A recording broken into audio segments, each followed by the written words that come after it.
राधानाथ सिकदर ने mount Everest की height मापी कैसे? तब तो जीपीएस और ऑल्टीमीटर भी नहीं थे। ट्रिग्नोमेट्री से।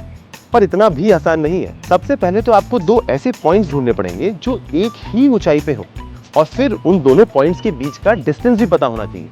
अगर एक बार डिस्टेंस पता चल गया तो उन दोनों पॉइंट से एवरेस्ट की पीक का एलिवेशन एंगल क्या है ये निकालना पड़ेगा। पर इन सब के बाद भी समस्या यह है कि आखिर हम एलिवेशन एंगल निकालें कैसे? स्कूल में तो हम प्रोटेक्टर या चांदे की मदद से निकाल लेते थे, क्योंकि वहाँ पे सब कुछ पेपर पे बनाता है। अक्सर ये एलिवेशन एंगल थियोडोलाइट की मदद से निकाले जाते हैं। थियोडोलाइट में एक दूरबीन से आप किन्हीं भी दो पॉइंट्स को देख के उनके बीच का एंगुलर डिस्प्लेसमेंट निकाल सकते हैं। तो आज यही काम हम और भी सरल तरीके से करेंगे इस इंक्लाइनोमीटर की मदद से। ये एक साधारण सा उपकरण है जो ग्रेविटी की मदद से किसी भी पॉइंट के एलिवेशन एंगल को मेजर करता है। क्योंकि पेंडुलम हमेशा नीचे की तरफ ही पॉइंट करेगा, इंक्लिनोमीटर के हॉरिजॉन्टल होने पर इस पे जो प्रोट्रैक्टर है वो जीरो इंक्लिनेशन दिखा रहा है। पर जैसे ही हम इसे कोई ऊंची चीज देखने के लिए इस तरह घुमाएंगे तो ये पेंडुलम जीरो से डिस्प्लेस होगा, और यही डिस्प्लेसमेंट अब हमारे इस ऊंचे पॉइंट का इंक्लिनेशन एंगल होगा। अगर मैं इसको रात में पोल स्टार की ओर पॉइंट करूं और ऐसे देखूं तो इससे हम अपनी लैटिट्यूड भी निकाल सकते हैं। तो मेरे पीछे ये आईटी गांधीनगर की आइकॉनिक बिल्डिंग लाल मीनार है। आज इंक्लाइनोमीटर की मदद से हम इसकी हाइट मापेंगे। हमने इन दो पॉइंट के बीच की दूरी माप ली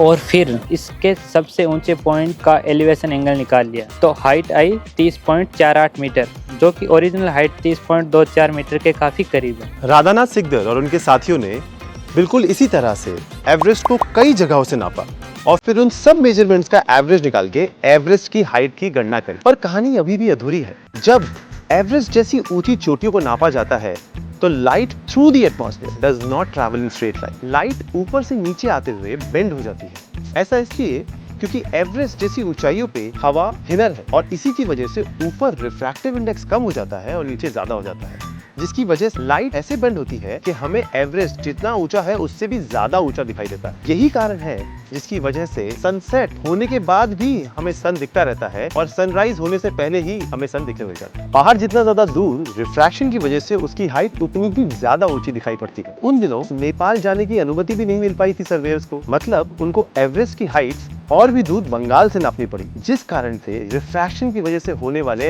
हाइट में जो डिफरेंसेस थे उनका सर्वेयर्स को बहुत ज्यादा ध्यान रखना था। इसके अलावा धरती गोल भी है, मतलब सर्वेयर्स जो ट्रायंगल्स बना रहे थे उनका बेस ही स्ट्रेट लाइन नहीं था और इसीलिए बेस की लेंथ और एलिवेशन एंगल्स को भी करेक्ट करना पड़ा। कुल मिला के एवरेस्ट की हाइट नापना उस जमाने की टेक्नोलॉजी के हिसाब से एवरेस्ट चढ़ने से कम नहीं था।